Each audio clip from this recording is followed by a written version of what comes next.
राज्य सरकारकडून भाजपला नरीमन पॉइंट येथील राज्य मुख्यालयासाठी अतिरिक्त 15,000 चौरस फूट जागा मंजूर करण्यात आली आहे। यापूर्वीच सरकारने गेल्या वर्षी पक्षाला 2,682 चौरस फूट जागा 30 वर्षांच्या भाडेपट्ट्यावर देत बहुमजली कार्यालय उभारण्यास परवानगी दिली होती।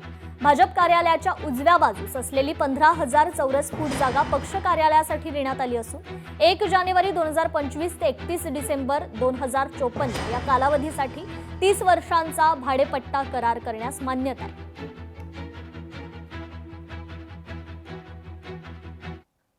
बबनराव लोणीकर यांनी महसूल मंत्री बावनकुळेंना पत्र दिलंय। धाराशिवच्या तहसीलदारांच्या चौकशीची मागणी या पत्राद्वारे करण्यात आली आहे। भ्रष्टाचाराची चौकशी करून त्यांच्यावर कायदेशीर कारवाई करा। 100 कोटीपेक्षा जास्त घोटाळा केल्याचा लोणीकर यांचा आरोप आहे, तर मृणाल जाधव यांचं तत्काळ निलंबन करण्याची मागणी या पत्राद्वारे करण्यात आलेली आहे। लाचलुचपत प्रतिबंधक विभागाच्या एसीबी अहवालात धक्कादायक बाबी समोर आल्या आहेत।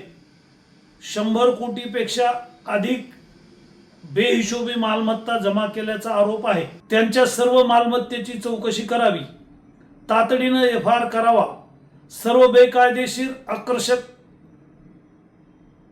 आदेश येणे रद्द करा आणि संपूर्ण प्रकरणाची SIT मार्फत चौकशी करा, अशा प्रकारची मागणी मी महसूल मंत्री माननीय चंद्रशेखरजी बावनकुळे यांच्याकडे केलेली आहे। चंद्रपुरात MD ड्रग्ज जप्त करण्यात आलेत। 55.9 ग्रॅम MD ड्रग्ज पावडरसह एक दुचाकी जप्त करण्यात आलेली आहे। 3.55 लाखांच्या या मुद्देमालासह एकाला अटक करण्यात आली आहे। स्थानिक गुन्हे शाखेनं ही कारवाई केलेली आहे।